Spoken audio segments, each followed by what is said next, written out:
In the 2nd year of his reign, Nebuchadnezzar had dreams.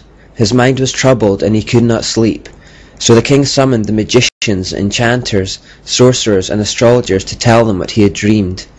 When they came in and stood before the king, he said to them, "I have had a dream that troubles me, and I want to know what it means." Daniel 2:1-3. This dream of Nebuchadnezzar's came before his conversion, and as was the norm for a pagan king, he was surrounded by the usual array of astrologers and sorcerers connected with the mysteries, those who would seek to draw their supernatural powers of interpretation from Satan. They couldn't decipher the dream. Daniel, however, could. As you were lying there, O king, your mind turned to the things to come, and the revealer of mysteries showed you what is going to happen. As for me, this mystery has been revealed to me, not because I have greater wisdom than other living men, but so that you, O king, may know the interpretation, and that you may understand what went through your mind. Notice first of all that Daniel establishes that God is the real source of wisdom and revealer of mysteries and hidden things. Satan claims to have the secret knowledge that he disseminates through his mystery religion, but actually, God is the omniscient one. Notice how Daniel also emphasizes that he does not know the interpretation because he has more knowledge than others. He makes it clear that he is simply relying on God. We should start noticing how much of the Old Testament tells of a constant battle between two kingdoms. You looked, O king, and there before you stood a large statue, an enormous, dazzling statue, awesome in appearance. The head of the statue is made of pure gold, its chest and arms of silver, its bellies and thighs of bronze, its legs of iron, its feet partly of iron and partly of baked clay. While you were watching, a rock was cut out, but not by human hands. It struck the statue on its feet of iron and clay and smashed them. Then the iron, the clay, the bronze, the silver, and the gold were broken to pieces at the same time and became like chaff on a threshing floor in the summer. The wind swept them away without leaving a trace, but the rock that struck the statue became a huge mountain and filled the whole earth. This was the dream, and now we will interpret it to the king. You, O king, are the King of kings. The God of heaven has given you dominion and power and might and glory. In your hands he has placed mankind and the beasts of the field and the birds of the air. Wherever they live, he has made you ruler over them all. You are that head of gold. After you, another kingdom will rise, inferior to yours.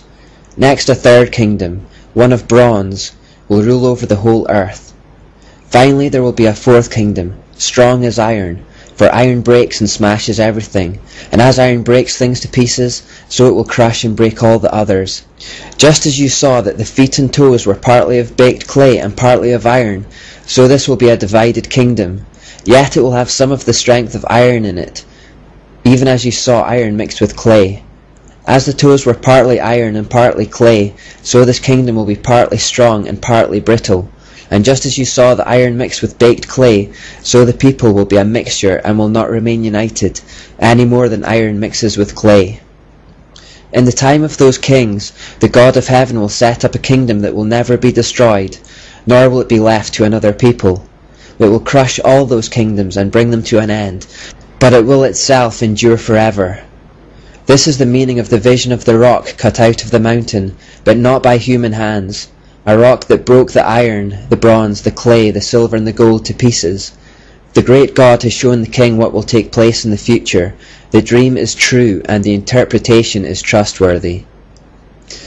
So the dream was a prophetic one that explained in the form of a statue how the Babylonian kingdom would have 3 successors that would follow after it. The statue, of course, was human to represent the fact that these kingdoms were made by man for man's glory, as Babylon originally had been. The first kingdom, symbolized by the head of gold, was the Babylonian Empire itself. Daniel then states that the head of gold empire would be followed by an inferior empire, symbolized by arms of silver. Christian scholars generally regard this to be the Medo-Persian Empire, which in 539 BC conquered the Babylonian Empire. The 2 arms symbolically refer to the 2 groups, the Medes and the Persians. The third kingdom was symbolized by the statue's belly and thighs of brass. Scholars believe this is a reference to the Grecian Empire, which conquered and then came after the Medo-Persian Empire. The symbol of a belly and thighs of brass suggests that the kingdom was to start out as a united empire but end up as a divided empire. Under the leadership of Alexander the Great, the Grecian Empire was indeed a united empire, but after Alexander's death, the empire was divided up. It was around this time, when Greece was the dominant power, that the Mystery Babylon religion became known as Gnosticism. The word gnosis in Greek means knowledge. Gnostics still believed that humans were divine souls stuck within imperfect human bodies created by an imperfect God. They still believed there was a second and superior God who provided them with the esoteric knowledge necessary to become gods themselves. Ashtoreth had taken on the name Sophia because Sophia means wisdom in Greek. The serpent was portrayed as the good father of Cain.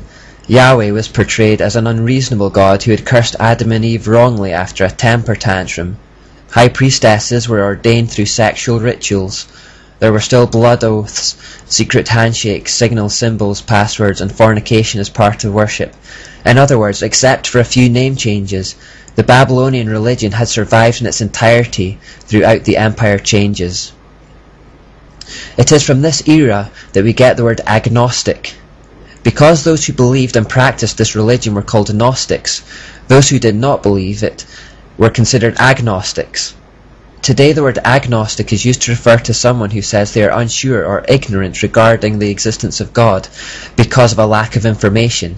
Anciently, however, the word agnostic would have identified a person who deliberately desired to remain ignorant of the secret knowledge and rituals through which the Gnostic good God, the serpent, and the mystery religion of Babel might be revealed. The name Gnosticism was used for the mysteries right up until the time of Jesus and for some period afterwards. Some Gnostics in fact saw in Jesus a similarity between him and their pagan serpent, as they believed he was dispensing knowledge of the kingdom of God.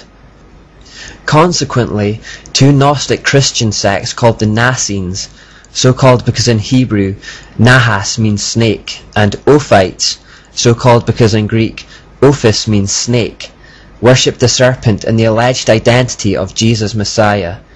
They stole the symbol of the cross and entwined the serpent around it.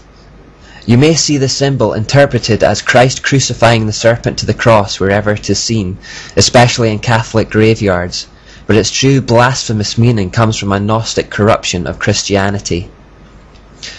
Gnosticism in Greece also heavily influenced the ancient philosophers such as Socrates and Aristotle, who lived around this time. Their ideas were then passed to Plato, and these three are still revered as the fathers of philosophy. Plato is of particular significance for the New World Order, as we'll discover later. Their so-called wise words are still taught to philosophy students around the world, but much of their ideas are simply ancient Babylonian lies. While the mysteries had become known as Gnosticism in Greece, the Jews had come to know it as Kabbalah by this point, which means hidden secrets. It was also known as the oral secret law. Kabbalah developed mainly through a man called Philo, who adapted or inverted many parts of the Old Testament to fit with Babylonian mysticism. Kabbalah gained a fair amount of popularity in the 200 years prior to Jesus. Today Kabbalah has made something of a resurgence, particularly amongst the rich and famous. It's just the Babylonian mysteries by another name. So to recap, the first kingdom in Nebuchadnezzar's dream was Babylon, the second was Medo-Persia, and the third was Greece. What was the fourth? The fourth symbol, as seen in Nebuchadnezzar's dream and interpreted by Daniel, that of iron legs and feet that were part iron and part clay, represents the mighty Roman Empire, which conquered the Grecian Empire. The Roman Empire has shaped the history of Europe and the world ever since. Two final things to say about the statue in Nebuchadnezzar's dream. Firstly, notice how the value of the metals degrades over time. We start off with gold representing Babylon and end with iron and clay representing Rome. This represents the fact that man-made kingdoms are deteriorating over time. The second point about the statue is that although the value of the metals decreases over time, their strength increases until it becomes iron. This means that as we degenerate in morality, we increase in force, and adopt the mentality put forward by Friedrich Nietzsche that might makes right.